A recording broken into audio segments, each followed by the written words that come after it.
Amid the starvation crisis in Gaza and the 60,000 people killed there, former Prime Minister Ehud Barak now says Israel is becoming a global pariah. And he's even calling for, quote, massive non-violent civil disobedience until Netanyahu is ousted.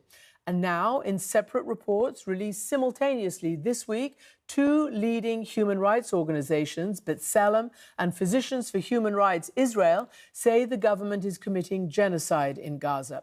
The Israeli government has issued furious denials. Let's now bring in B'Tselem's executive director, Yuli Novak, along with Guy Shalev, the CEO of Physicians for Human Rights Israel, who both joined me from Tel Aviv.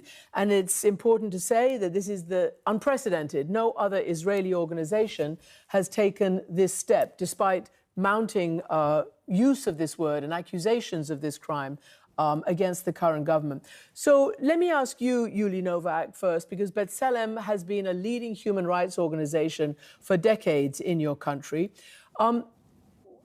Since you actually issued this report, what has the response been inside Israel and amongst the Jewish population worldwide? So thank you, Christian. I'll just say that in our report, what we try to explain there is exactly the how of what we just heard with your previous guest. So how did we get to where we are? How does this Israeli system works? And what we try to write about and to investigate and to analyze is the policy behind it. And that goes also to your question about how Israelis and Israeli society react to it, because this is part and parcel of the fact that genocide is being committed now by this regime. No genocide in history happened without the support, either by taking part or supporting it from afar, or just turning a blind eye of the people, of the group of the perpetrators. And unfortunately, and it is heartbreaking for me as an Israeli, this is exactly what takes place now in Israel. You asked about the reaction to our reports. I would say that 99% of Israelis didn't hear about our report, because part of what the Israeli media is doing is completely deny Israeli public from knowing what's going on, first of all. And then there is the overall sentiment and something that became almost normal, the incitement for genocide. So I think, again, it is devastating as an Israeli, but it's a really good example for how disconnected a people that conduct genocide can be from what they actually do. Before I get into the details of your allegations in this long report, 79 pages, I want to also ask Guy Shalev from Physicians for Human Rights, the Israeli chapter. Israel is a nation that was born out of genocide, out of the Holocaust. This is an unprecedented internal Israeli accusation against the government of committing similar crimes now in Gaza. Again, what led you at this time to decide that it was right to use this word, this legal term, in terms of what's going on right now? What was the criteria for you? Right. So first of all, as Yuli said, we are doing it with a heavy heart because of our history, my personal family history, and my people's history. It's not an easy moment to accuse my own society, my own communities in committing genocide. And for us, we are sticking to the international law, the definition, according to the Genocide Convention that Israel is signed on. And we're looking at the cumulative information that we are gathering from the ground for almost 2 years. We've been working every day in emergency mode for the past almost 2 years to collect the data, to speak with our colleagues in the Gazan healthcare system. And we're looking at the attack, the systematic attack on Gaza's healthcare system and all life-sustaining systems. And when we look at that together, attack after attack, hospital after hospital, blocking of water, blocking of food, destruction of infrastructure that's just needed for people to survive, that's when we get to the conclusion that a genocide is being committed, unfortunately. So your organization focuses a lot on the medical and the doctors and the hospitals that we have seen and we've reported, and so I understand yours is using that set of information. So you talk about the UN Convention, and indeed the crime of genocide was defined in 1948 by the United Nations as, quote, the intent to destroy in whole or in part a national, ethnical, racial or religious group as such.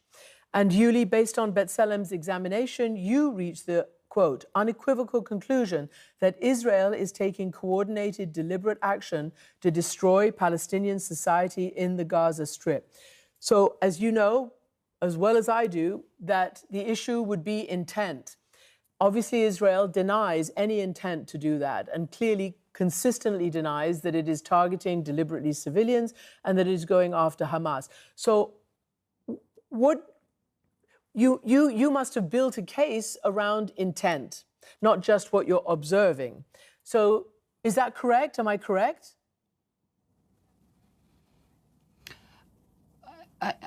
I'll start. I'll say that you just read the legal definition, which is important. But first of all, let's all remember that genocide happened way before 1948. I mean, the legal definition didn't create the phenomena, the social and political phenomena of attacking another group in order to destroy it. And when we're doing this legal analysis, which is super important because perpetrators should be brought to justice, that's not what help people on the ground today. And this cannot be only a theoretical discussion. So let's talk about intent as we see it, as people who have eyes and ears and mind to think. When the top leadership of Israel stands in the first days of this attack, and I'm talking about the Prime Minister, the Minister of Defense, even the President himself, and telling us what's the goal of this attack. They're telling us destroy Amalek. That means destroy everybody. They are telling us we are fighting human animals and will treat them as such. And I quote, they say it's an entire nation there that is responsible for the crimes of Hamas on October 7th. So when you hear that, and then you look on the results and the outcomes, which we just heard about, and you listen to the commanders and the soldiers on the ground, and take all this into account, together with the fact that even if they didn't know it before, which I have a really hard time to believe, once they saw the outcome of their statements, they for sure understand what it means to send a whole army to attack civilians in another area and instructing them to destroy this whole population, telling them that there are no civilian people there. And that exactly comes back to the intention of genocide. Because, again, genocide is about attacking people who are being attacked only because they are part of a group, not because what they did personally, not because what they think or who they are. And the second thing, that they have no way to protect themselves. So I'll just say, Israel talking about a war with Hamas, but what we are talking about here is genocide. It's a war that Israel started and attacking the entire population of the Gaza Strip. And that was very clear from their statements from the first day and until today. Can I ask you here, because I'm going to go through some of these quotes that you've just talked about and that we all heard, and that led a lot in the international community to criticize Israeli leaders for making these comments at the beginning and still. But you said Israel started this. They will say, no, we didn't. Hamas started this on October 7th. So I want to ask you both whether you are prepared to also say that Hamas showed genocidal intent and committed a genocide, if they could have done more, what they did by targeting an ethnical, religious, national group on October 7th. Let me just ask you, Guy, I don't know whether you've thought about this, but it's a question that other lawyers are asking. I think, first of all, analyzing what Hamas has done in October 7 is something that is very important. Also looking at the crimes done by Hamas, war crimes, crimes against humanity, during this attack is something that is very important to do. But it's always important to remember that according to international law, according to international humanitarian law, there is no connection between what one party does to what the other party does. And whatever crimes Hamas have done, and they have done that, the crimes, very horrible crimes in October 7, it doesn't excuse or it doesn't justify any crimes done afterwards by Israel in their attack. And I want to address also the question of intent, if I may. The Genocide Convention addresses not only mass killings, bodily harm, but Article 2C of the Convention deals with the systematic infrastructure attack on a people in order to destroy that people. And this is the article that we are focusing in our report on the attack on healthcare and health-sustaining infrastructure. And when you look at the attack on healthcare, you see pattern of conduct. You see an attack after attack. Already in October 13, just 5 days after the attack started, Israel issued 22 evacuation orders for 22 hospitals in the entire area of the Gaza City and the northern part of the Strip. More than 1 million civilians were in that area at that time. How are they going? They will be able to survive if all of their hospitals are evacuated? What happens to the patients? What happens to the staff members?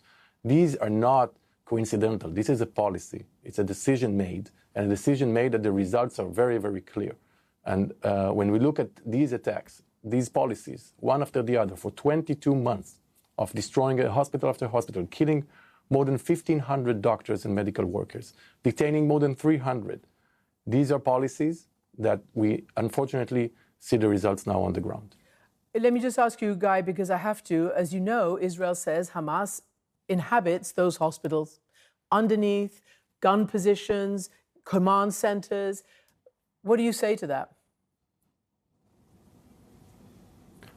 Maybe I'll ask you back. Have you seen the evidence? I have not, because I haven't been there, and is this no. is another huge problem, Guy. It's a huge problem. We, international journalists who are fully equipped to be able to see and analyze and report what's going on, and who've spent a whole career doing it, have not been allowed in there. I'm just asking you to respond to their response.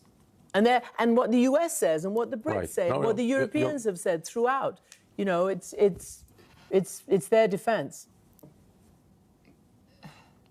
No, I want to hear, Guy. So the fact is that the evidence that, so the evidence that they presented is very thin. Israel attacked 33 of the 36 medical facilities in Gaza. For each and every of these facilities, they claim that Hamas has a command center within the premises of these hospitals, apart from two. And later on, Israel took control of these entire facilities, wing by wing, department by department. They had full control over the entire premises of these institutions, but still did not present the evidence. Of course, we can assume that if Israel had the evidence of command centers in each and every of these hospitals, they would present it to the world, because, of course, they would want to show that they act according to these evidence. But unfortunately, there is no evidence, and the proportionality is another thing. You cannot destroy an entire system of healthcare, providing for more than 2 million people with these very vague and general accusations. And we can see the result now. People are essentially wasting away. They can't get the medicine, they can't get the care, and they are starving. So, Yulia, I want to ask you, Yuli, some critics have said that using this particular legal term, which is a step above the general accusation of war crimes, which even some Israelis, such as your former Prime Minister Ehud Olmert, former Defense Secretary or Defense Minister Moshe Ya'alon, and others, use the word war crimes, but they haven't gone to the word genocide. But I want to ask you, what do you think the result will be? Will the government take your report and say, we're going to do something about this? Or will they go into a greater defensive crouch and, I don't know, fight back harder? What do you think? I guess, what's your ultimate goal? So our ultimate goal is to save lives and to protect human rights. And no, I don't think the Israeli government showed us any sign that they are about to do it. They don't care about what we say, about what you say, about what the international media say. They've proven us that. They are becoming more and more delusional. You just asked a guy about the medical system. They are also claiming that there is no starvation in Gaza, right? So I wouldn't count on them not to stop it by themselves, not to understand the depths of this disaster that they are bringing upon this land, not only because dozens of thousands of people are got killed and starved and getting killed, but because what they are doing is taking out the most basic sense and rules and norms of humanity out of this space. And that is what genocide is about marking a group of people as non-humans, strip them from their humanity and their rights, and then you can do whatever you can to them. And then, just to say, there is no justification for that. Israel can say whatever they want and use whatever excuse, whether it is Hamas, whether it is October 7 or whatever. And October 7 was real. For all of us, it was probably the scariest days of most Israelis I know, including me. But that doesn't allow you to start a war against an entire people in order to destroy them and to eliminate them. So in that sense, no, I don't think Israel government will do anything. What I do hope for is that leaders of the world, which not for the first time see genocide live, know exactly what happened, very much aware, we are all very much aware of what takes place on the ground. And I agree with you, once journalists will go in, probably we'll see reality that is much worse than anything we know.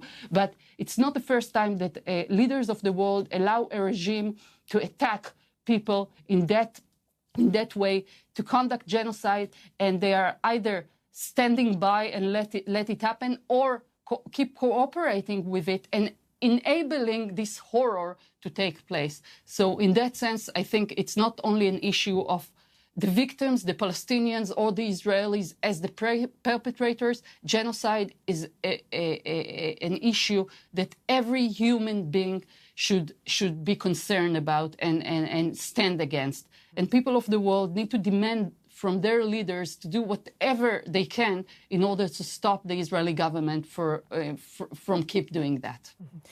Can I ask you both, because part of the 79, part of the big report that you've put out, I know there's separate reports, but nonetheless, you have used, and you mentioned it earlier on in this interview, several quotes from Israeli leaders. You quoted Prime Minister Netanyahu about Amalek, which I know goes back to a biblical and historical fight back after an attack. But that, they now say, part of that quote is actually on the Yad Vashem monument. It's part of, an Israeli internal, you fight back when you are attacked. That's one response. When President Isaac Herzog in October said it's an entire nation out there that's responsible. It's not true, this rhetoric about civilians who are not aware and not involved. It's absolutely not true. And we will fight until we break their backbone. And then we're told that in the same appearance, he goes on to say there's no excuse to murdering innocent civilians in any way, in any context. And then, of course, we've got Defense Minister Yoav Gallant, also at the beginning in October, calling for a complete siege. And I think he said no food, no water, no electricity, saying we are fighting human animals. In his context, again, his defenders say he was referring to Hamas, not all people of Gaza. Deputy Knesset Speaker Nissim Vaturi from the Likud party posted that Israelis had one common goal, quote, erasing the Gaza Strip from the face of the earth. So there are a lot of very, very hard comments that have been made by your leaders that would lead you to make certain conclusions. But what do you say when they say, well, no, this was the context and this is what we said, also? So I would say first, leaders should take responsibility, and our leaders definitely don't know how to do it, not when it concerns their own Israeli Jewish citizens, right, that are being left to die in the hands of Hamas in captivity, and for sure not when it has to do with Palestinians' lives.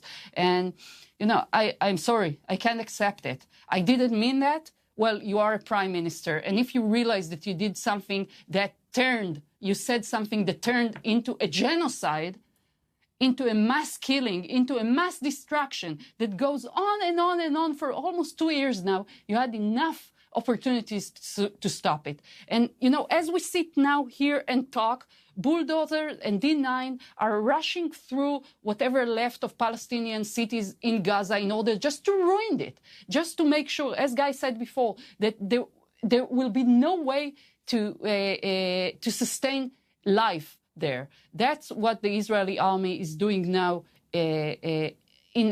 just as it was ordered by statements of officials that you just read. And for if anyone is questioning, no, they didn't stop with this incitement.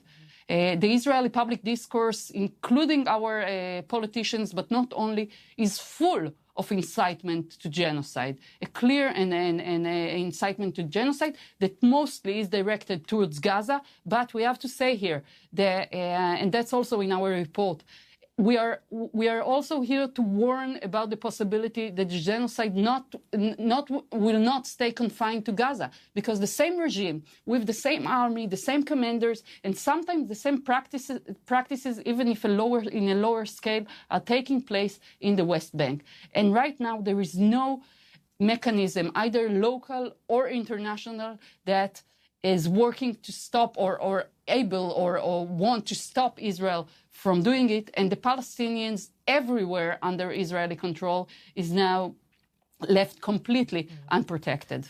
Guy, I'm going to say something about, sorry. Let me just ask you this, because we may be running out of a bit of time, but in the report, you basically both say the October 7th Hamas attack led to, quote, profound social and political changes in Israeli society.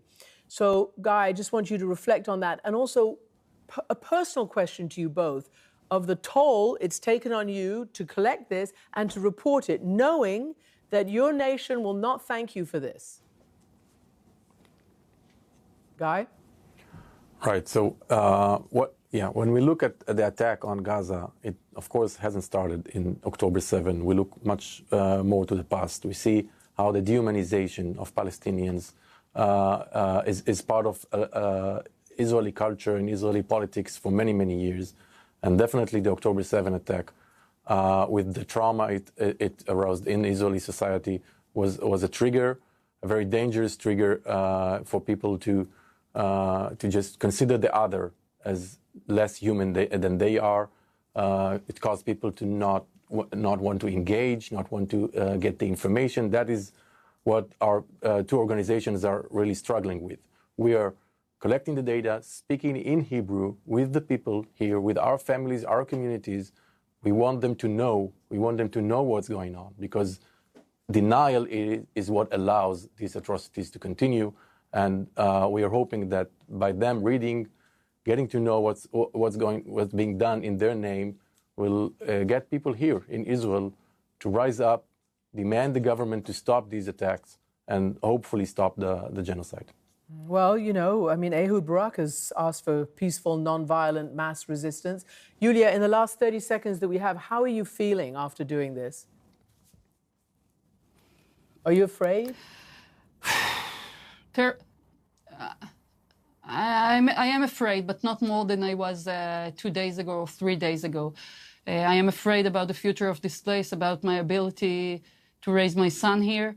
What I do feel a bit better is the fact that we were able, in our organizations, Israelis and Palestinians, we have dozens of Palestinians from the West Bank, from Gaza, and from inside Israel, who work together with Jewish Israelis to try and make sense of what we see around, although this making sense is an horrific reality that we need to face, and to struggle together, opposing also the polarization and the imagination that this imaginative thing that or ethos that we cannot live together. So basically what we are trying to do here is take forward the struggle of the people who live here, in order to create a space where we all can live safely.